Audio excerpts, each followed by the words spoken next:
love and support throughout our journey through academics and life so far. Because of the love and support provided by our family, friends, and this entire community, we are able to stand on the stage in front of all of you today. Also, I would like to take this time to wish all of my classmates the very best in their future. As our class motto reads, nobody can go back and start a new beginning, but anyone can start today and make a new ending. I hope all of you take today and start this new ending and become exactly who you hope to be. Thank you. Please rise for the national anthem.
Tradition dictates that the second honor essayist has the first speech. I thought because I have been through some adversities, I could tell you how I got through them and maybe give you some advice on how to get through yours. In 2001, when I was a 4-year-old boy who was told that he couldn't run or even walk for several years without crutches, I have been diagnosed with Perthes disease, which is a condition where the blood flow is cut off to the hip and the ball and socket form incorrectly. When you're 4 years old, that is the last thing you want to hear is that you're going to be sitting in this wheelchair while everyone else gets to go outside and play in the playground. I fought through it and eventually was done with my third and final surgery at the age of 7. Once I could go places without the confines of a chair or crutches, I did. One of the most freeing feelings that you can have besides getting your license is finally getting out of a wheelchair. It wasn't just smooth sailing though. It had lots of physical therapy and muscle building left to do. It took a lot of work to get to the point I am at today, but I didn't just get to this point. I had lots of bumps along the way. One of those bumps was the battle with obesity. As most of you know, I'm a big guy, and I always have been. I've been battling with obesity since I was confined to that wheelchair as a kid. Just because I couldn't run, that didn't mean I stopped eating. You hear everyone else's weight loss stories, so I'll tell you mine. But I'm going to start off by saying that you don't need to lose all the weight at once. Make small goals, like lose 10 pounds by the end of the month, or 15 pounds by your birthday, 6 weeks from now. It doesn't have to be all in a row. And don't slack off if you hit a bump in the road by losing weight. You don't have to. You do it at your own speed. No one else can dictate what you're doing. So do what's best for you. About 2 years ago, I was at my heaviest. I weighed around 320 pounds. A normal 16-year-old shouldn't weigh near that much. That summer, I started to lose some weight. I lost around 25 pounds, but I slowly gained most of it back over the course of the school year. That summer was the year I told myself, I really need to be serious about this. I gotta lose weight. I had bad blood pressure. It wasn't good. So I rode my bike, I ate better, and I just made better choices. I lost around 40 pounds that summer, and that was the lightest I had done in a long time. I played 3 varsity sports, so I thought that they would help me and I'd continue to eat better. My goal is to weigh 220 by today, but I didn't quite meet that goal. I still have around 25 pounds to go. However, I'm proud of how much weight I've lost. I've lost almost 80 pounds, but just because I haven't reached my goal doesn't mean I'm going to stop. I've worked very hard to lose this weight, and I'm not going to stop now and gain it back. Just because I haven't reached my goal doesn't mean that I should give up. It makes me want to work harder. Here I stand before you, a basketball player, a rower, and a baseball player. I'm not the best in any of these sports, but I'm considered a leader, one to be looked up to. I have worked very hard to play these sports and become a captain of the basketball and baseball teams, and I'm proud to be here. If I could do it, you guys can do it. And I'm not anyone special. I just work hard, and that's what it takes. If you work hard, you can do it. It doesn't come easy. If you have a bump in the road or an unexpected dilemma, don't think there's the end.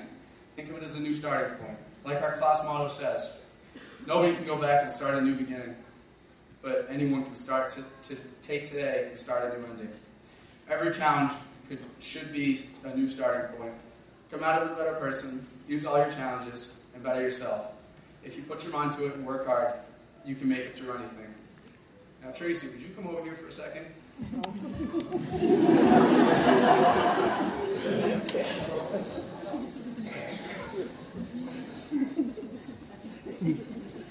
So, all this work, as you know, me and Tracy are highly competitive, and if you didn't know that, you do now. I would like to give Tracy some recognition for things that she has beat me in. Not bad. That one's still coming. But you're third in the class.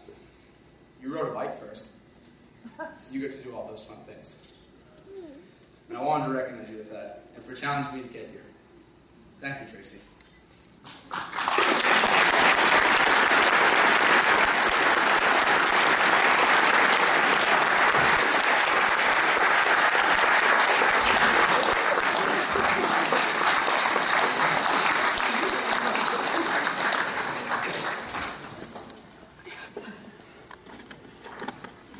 Now I am pleased to introduce my sister. Yes, first one arrested.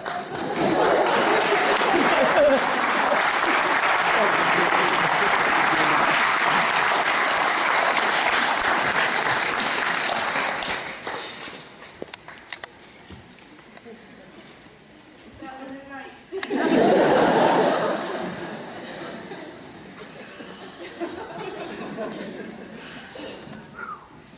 Well, I guess I'd like to start off by congratulating my fellow classmates for making it this far. I wish you all the best. I really do. I have loved going to this school over the years. There's never been a dull moment. There have been many fun and happy moments, like the trips to Catan and Tanglewood, sports trips, and our class trip. I know none of us are going to forget that one. I also will never forget the parties we had in math class. Those were fun. There were also lots of embarrassing moments, like from ripping my pants in second grade in music class, to being dropped from the telephone pole at Kiev in 8th grade. You guys won't forget that one either. And from falling on my face trying to catch a softball. I didn't catch the ball. There have been a lot of things that have happened in the school that I am not going to forget. But now it is time to make new memories somewhere else. See the world that's not what I'm intended. Make new friends, but don't worry, I won't forget you guys.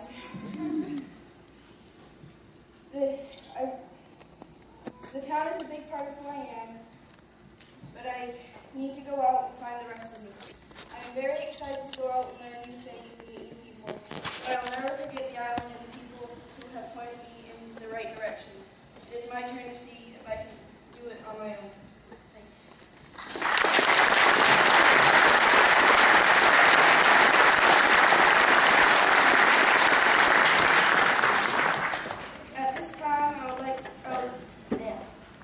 At this time, I am pleased to introduce Rachel Noyes, our graduation speaker.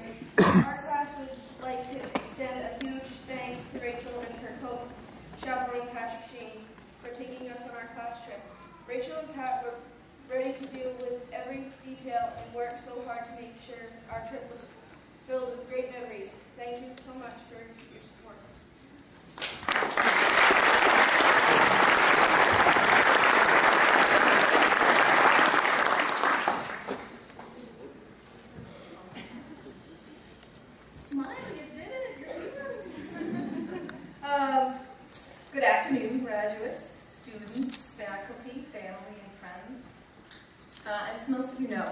I own and operate a small business on Main Street called Go Fish.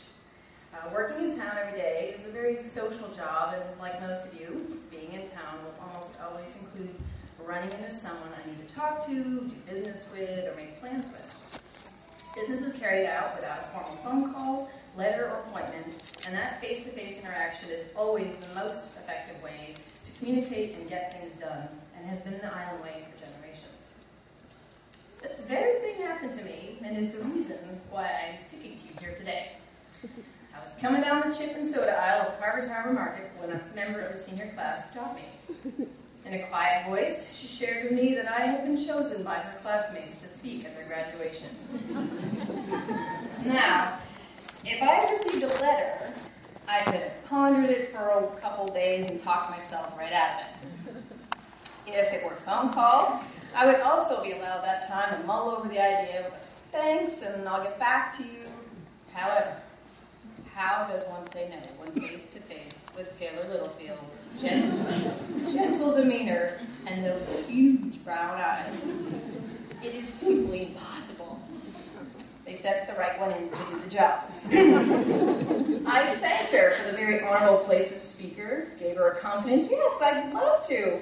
Finished my shopping and then spent the entire ride home thinking, oh my, what have I done? How can I do this? I don't know what to say. I meet people from all over my shop and love to strike up conversations with them. The three most asked questions are, do you live here all year round? Do you have a school? And do you have any children? The first two I answer and have their interest piqued, lots of fun facts and details of island life. And when I answer the third question, yeah, I have two children, ages 15 and 17. They more often than not respond with this facial expression.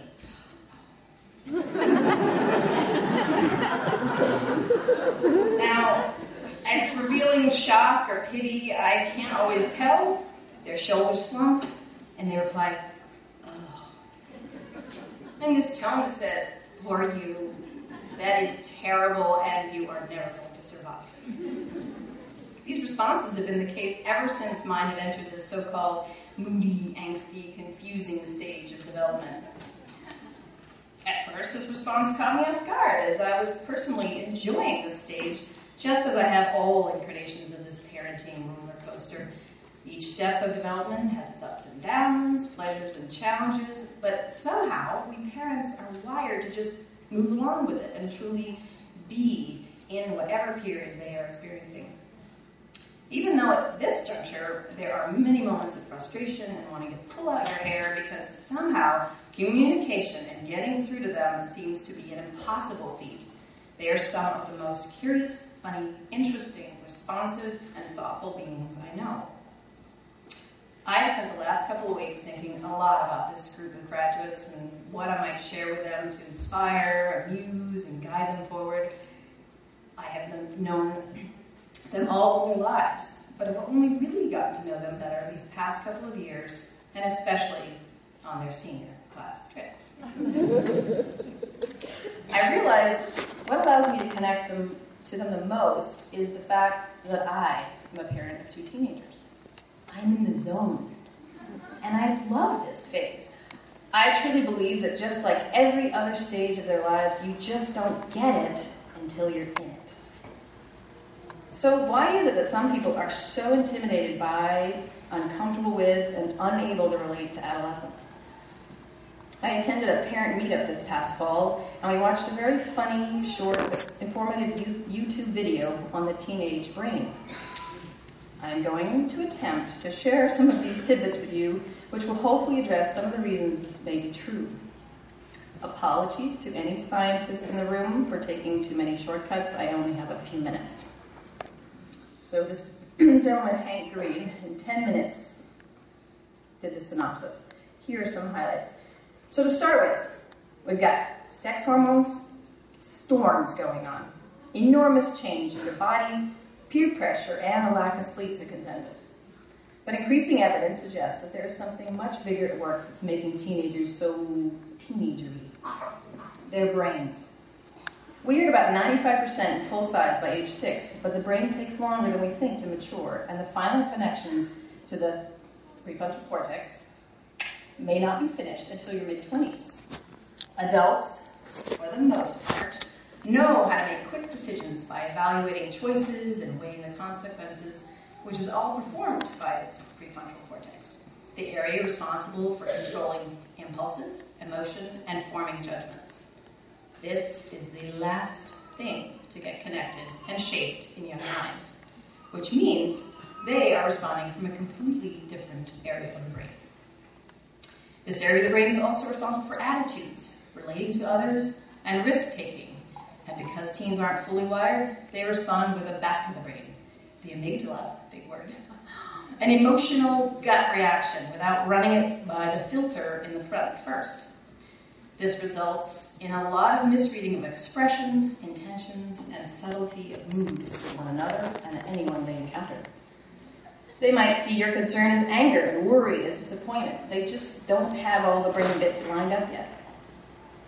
The adolescent years are also a peak brain building time, so by engaging in studies, language, playing an instrument, hobbies, and sports, you are literally building pathways in your brain, hardwiring these connections that will last your lifetime. The more you do, the better, as the brain is also pruning out things you don't need or don't use. It's kind of use it or lose it place. So, if you are sitting around playing video games all day, those will be the connections that you hang on to. Not so good, not so useful. So a jacked up, thrill-seeking impulse combined with an exquisite pang of peer pressure plus a new driver's license, new sex parts, and access to substances can lead to some not good choices. And I lost my place. Whether you are going through it now, about to go through it, or count yourself among the veterans of this turbulent decade, know that the result of the teen years is a stronger, faster, more sophisticated brain.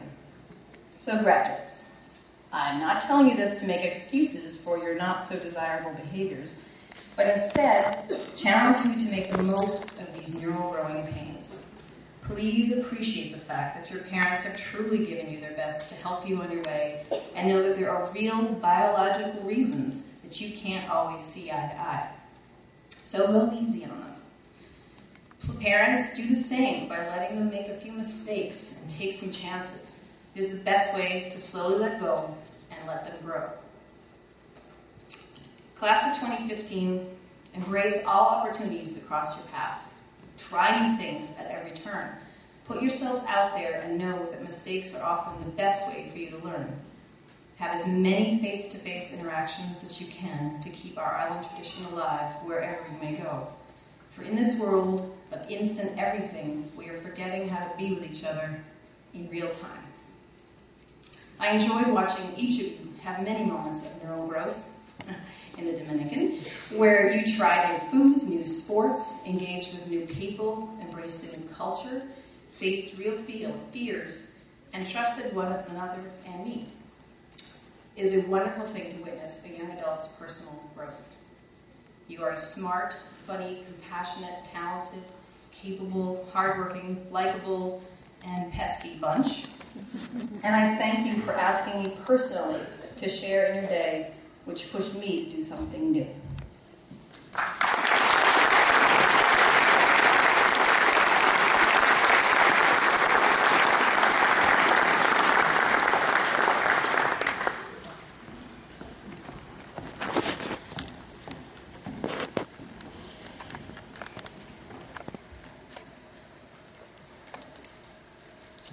When given the task to write a speech, I panicked.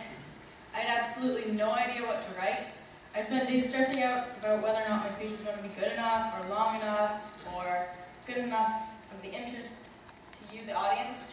I asked others to help me, and every time I was turned down because they were in the same boat as me.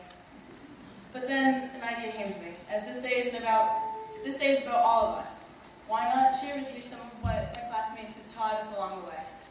We all attend school to learn, but some of the most important lessons are not taught to us by our teachers, but rather our classmates. Ben and Austin have taught the lesson of if you want something, the best way to get it is to work for it. And in the end, hard work pays off. Haley, Virginia, and Danielle have taught us to find humor in everything. No matter how bad the situation may be, there's always a reason to be happy. Ashley's lesson is if you want to get things done, Don't rely on others. Just do it yourself. Tracy's lesson is simply just to enjoy the little things. Everett has shown us the importance of setting goals for yourself. And Abby Harris, you have taught us not to take anyone's crap. Life is just too short and some people are not worth your time. Taylor has taught us that sometimes you don't need words to tell someone you understand. Miranda gives us the lesson that sometimes you have to miss out on things in life in order to do the right thing. Noah has taught us the lesson of it is what it is. And it's as simple as that.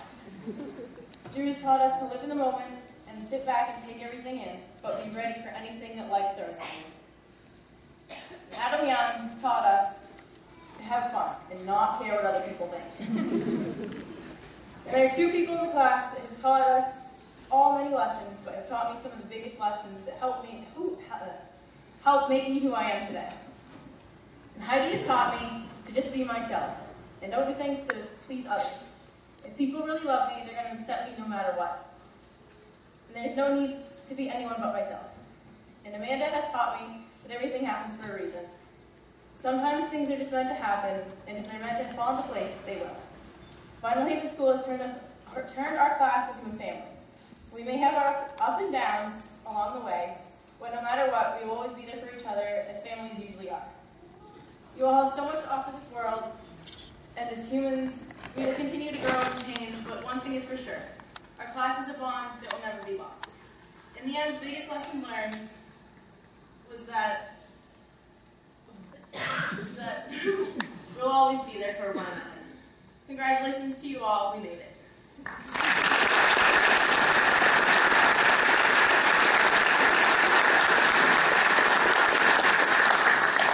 I'd like to introduce our 2015 valedictorian, Taylor Little.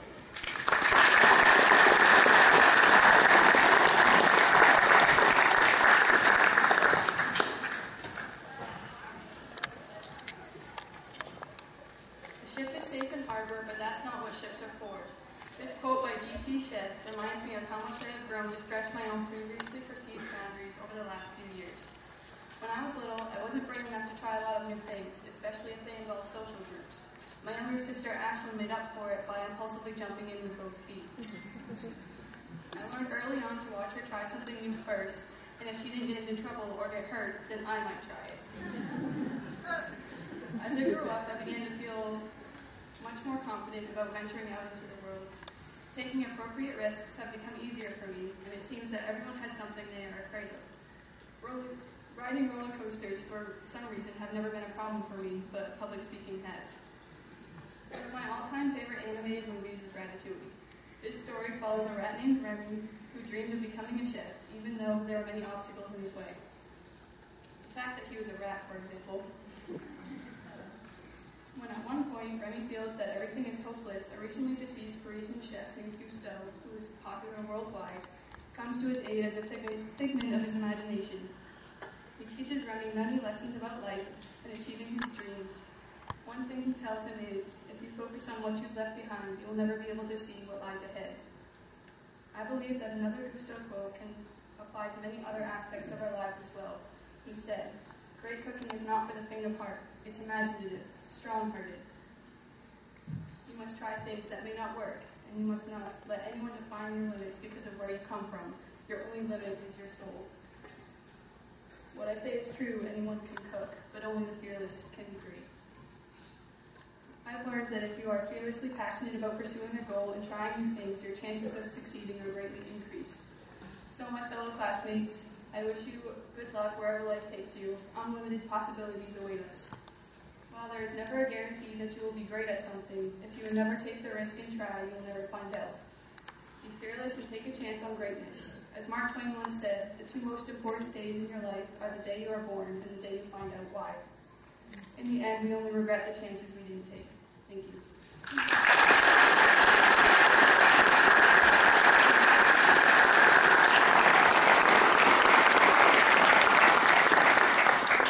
Now I would like to introduce Austin Christensen to do a special presentation.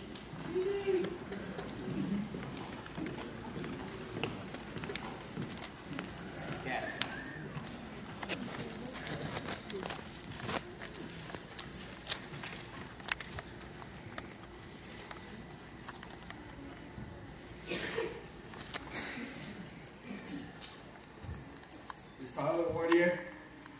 You guess not. But we just wanted to say that even though Tyler is not a part of our class anymore, he's currently going to Oceanside, that we still consider him part of our class, and we got him a tassel and a yearbook just as a gift.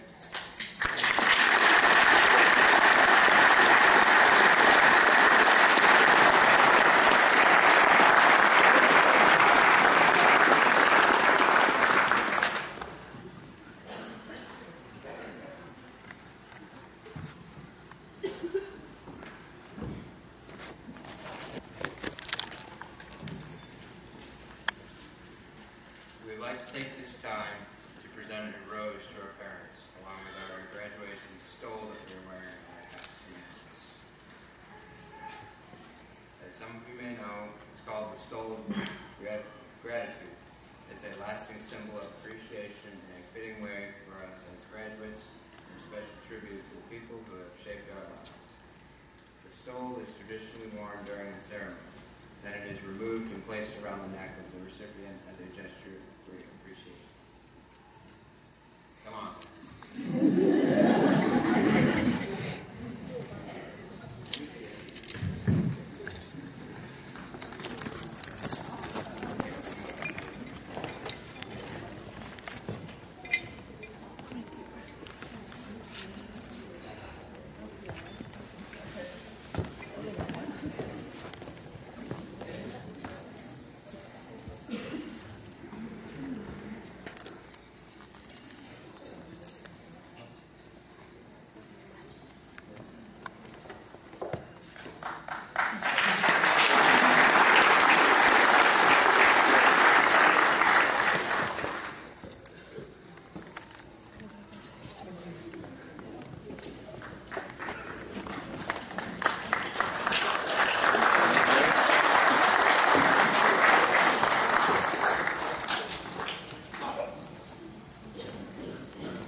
Got through.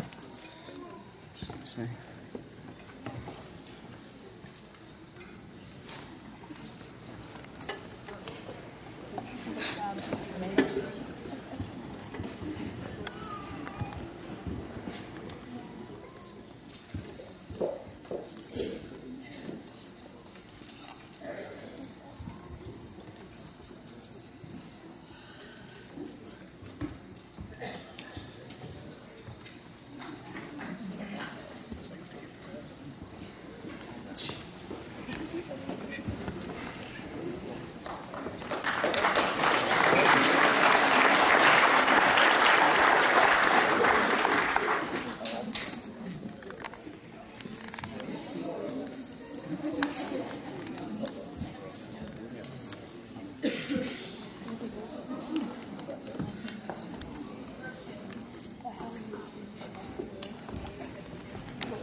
There you go.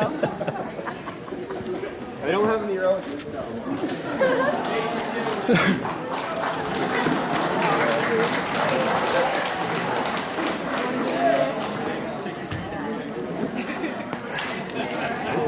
There's somebody's glasses.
Congratulations. Good job, well done. I have 3 recipients for the American Legion Scholarship. The first one goes to Everett Webster.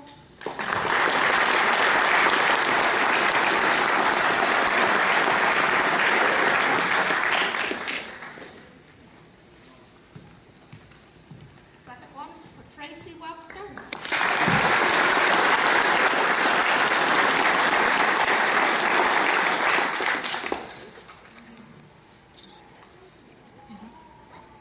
And Adam Young.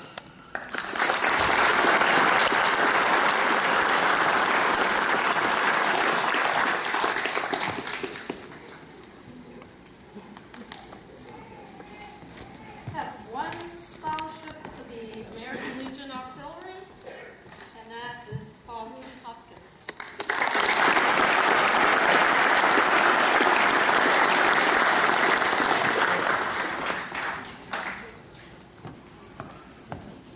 And I have 2 scholarships for the Harry Conway Scholarship, and first one's for Danielle Newton.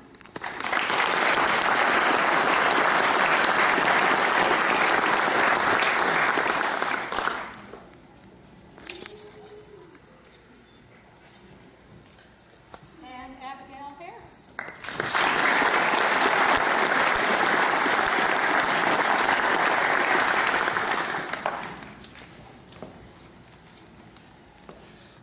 Scott.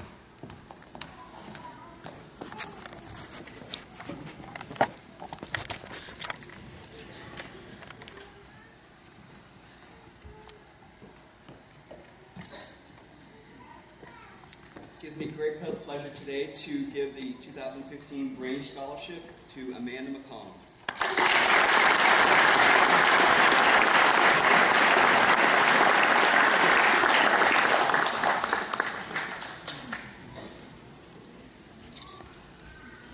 Sam Bickford.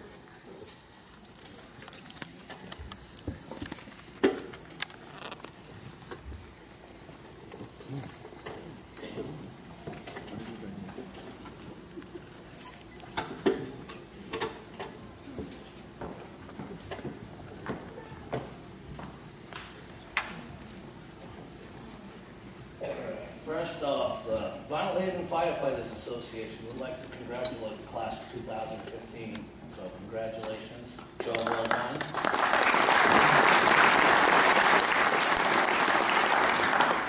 It's not every year that you get to give money to your kids, but it worked out this way for the Firefighters Association scholarships this year, where 2 of the kids were daughters of our officers, Deputy Chief Harris and Lieutenant Bob Hopkins. So, Captain Bob Hopkins.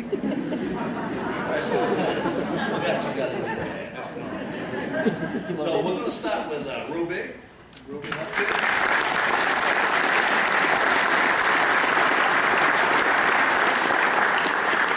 I guess I forgot to say they were 2 $500 scholarships.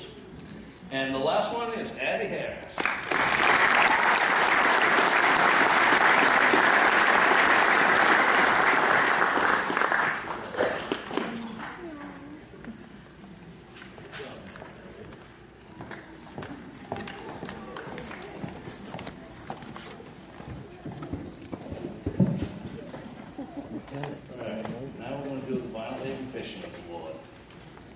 Vinalhaven Fisherman's Award is presented each year to qualifying seniors who have made a significant investment in the fishing business and have chosen this as a career. This award is made possible through the generous contributions of island and off-island people and businesses. This year we are able to present 3 awards in the amount of $1,000 each. On behalf of the Vinalhaven Fisherman's Award, I am honored to present this year's award in memory of my friend Jeremy Filbert and Billy Doctor. First award is going to go to Virginia Wadley.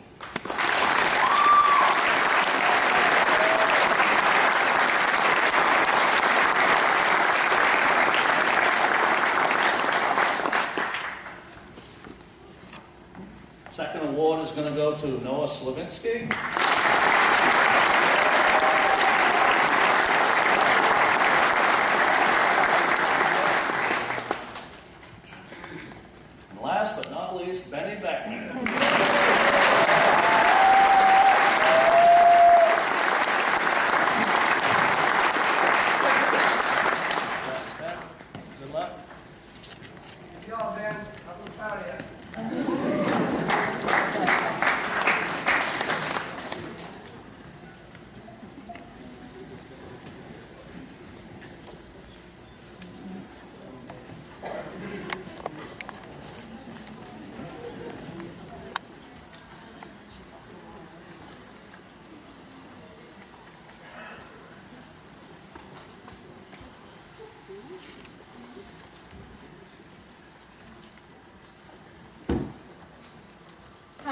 name is Ellie Reedy, and I was last year's recipient of the George J. Mitchell Scholarship.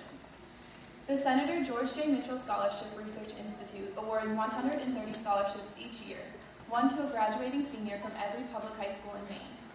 The scholarship award amount is $8,000. This year, there were approximately 1,600 applications from across the state, resulting in a highly competitive selection process. Please join me in congratulating this year's Mitchell Scholar from Vinalhaven High School, Everett Webster.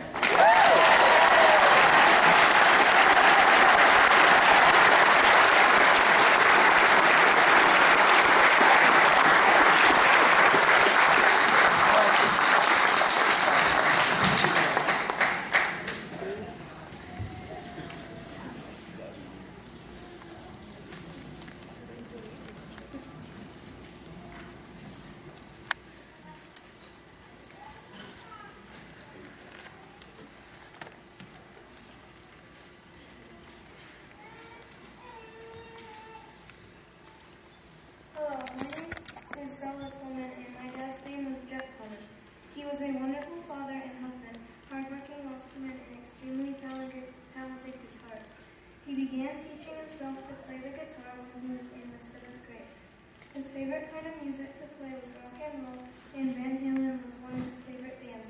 Besides me, playing guitar was his greatest passion, and he continued to enjoy music and play guitar for the rest of his life. Jeff passed away suddenly in 2006 at the age of 34, leaving a huge void in our lives and in this community. The Jeff Tolman Music Award was formed to help us heal and to carry on Jeff's love of music. Thanks to this wonderful community support, we have been able to make donations to our school music program, co-sponsor musical events on Vinalhaven, help kids in need attend music camp, and have a scholarship available to graduating seniors of Vinalhaven High School. This year, we are thrilled to announce that we have a scholarship that totals $6,000 to be awarded over 4 years. We are very excited to present this first ever Jeff Tolman Music Award Scholarship to Amanda McCall.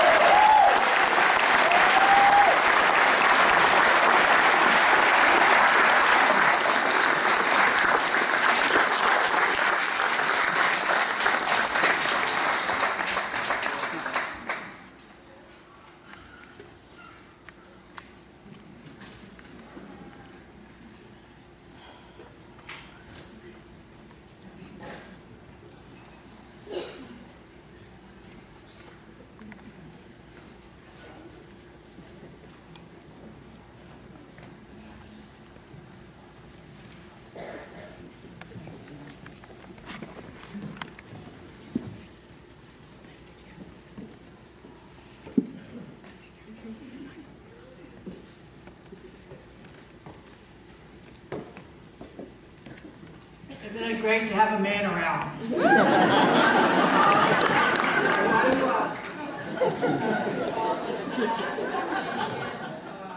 Congratulations, you know I love you all. We're doing it different. We're going to do a gentleman then the ladies. So this first one is from the VFW Men's Scholarship for Adam Young.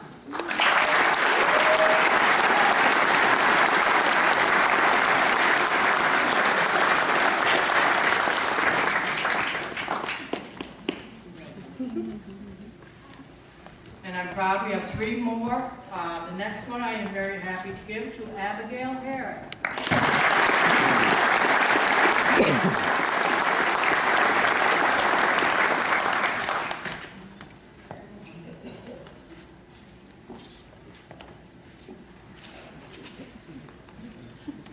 My mom failed to tell you this is the VFW Auxiliary. These are the ladies giving up to the ladies. Ruby Hopkins.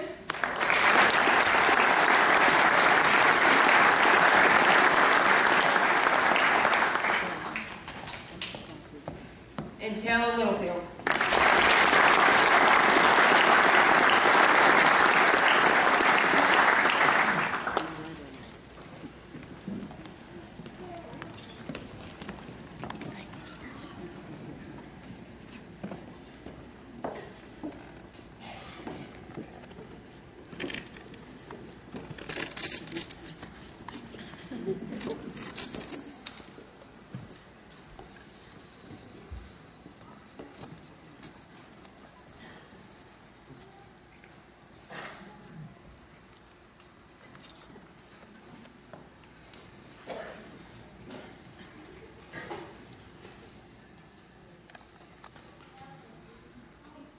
present a number of community scholarships today.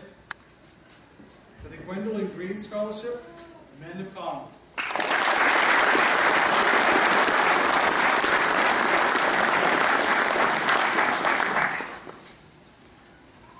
For the Philip and Miona Bennett Scholarship, Ashley Dixon.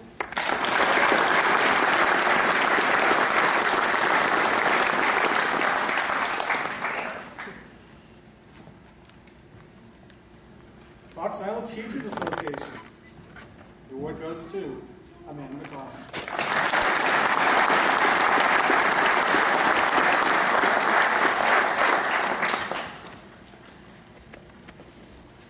Francis and Ivan Calderwood Scholarship.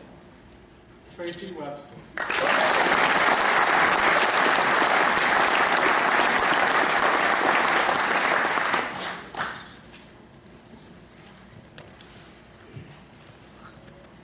Francis and Ivan Calderwood Scholarship. Abigail Harris.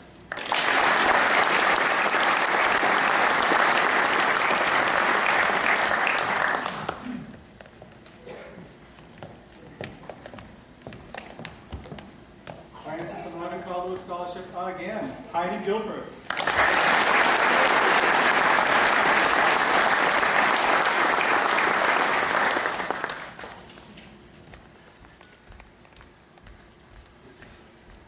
Again, Everett Webster.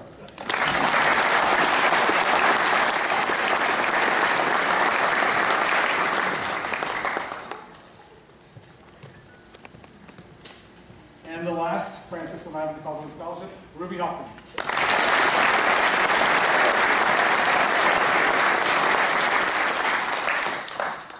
Rob, you need to say Isabel. Nope. What did I say? Francis. What was on the? Is it what's on the?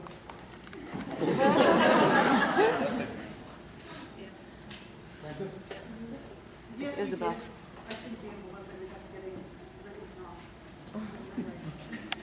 The Paper School Scholarship goes to Everett Webster.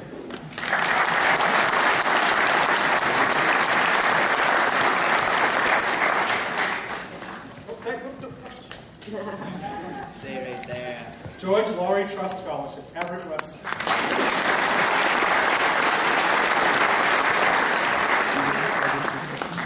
The Lewis Grant Dual Scholarship, Taylor Littlefield.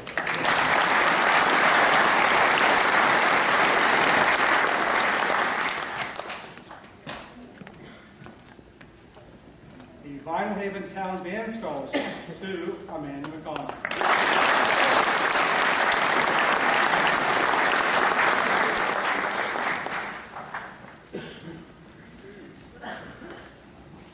The Vinalhaven Lions Club Scholarship to Taylor Littlefield.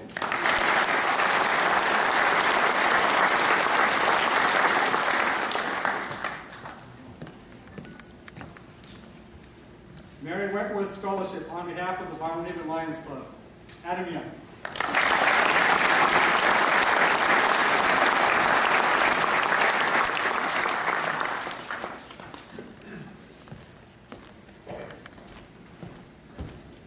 Fishman Friend Scholarship in memory of Doug Day, Ruby Hopkins.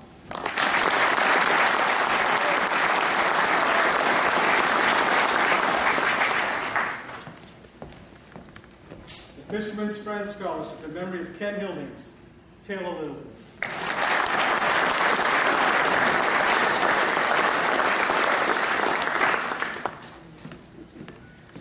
And the last is a certificate of scholarship. I believe this scholarship has already been handed out at an earlier date, but it says, in honor of outstanding academic performance, the University of Maine presents Ruby Hopkins with a University of Maine Merit Scholarship for the 2015-2016 academic year.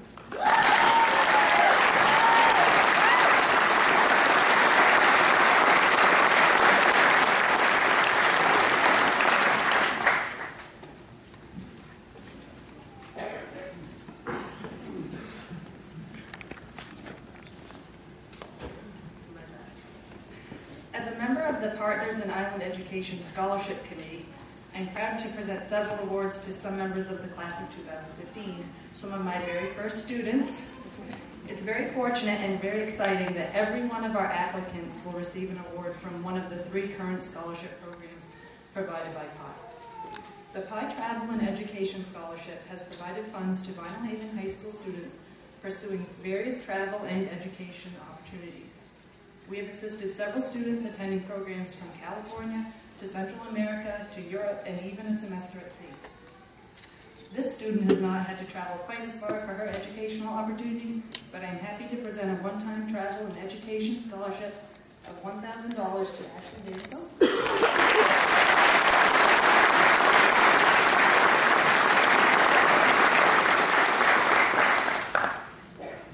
The Ogden Chafee Scholarship is a one-time award of $1,000 to a graduating senior. This year I have 2 Ogden Chafee Scholarships to present to Ruby Hopkins and Tracy Webster.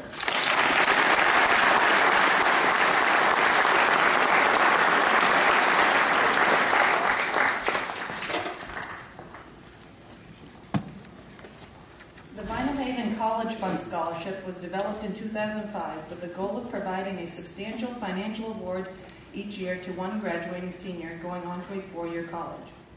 The scholarship is overseen by Partners in Island Education and is part of its mission to enhance educational opportunities for the students of Vinalhaven. This scholarship is for a total of $8,000, $2,000 for each year of college. The selection criteria include academic performance and school and community involvement. Financial need is also considered. The applicants are evaluated by off-island educators with a connection to the island. I'm very happy to announce that due to a generous gift from a summer family, this year PI is able to present 2 Vinalhaven College Fund Scholarships to Taylor Littlefield and Everett Webster.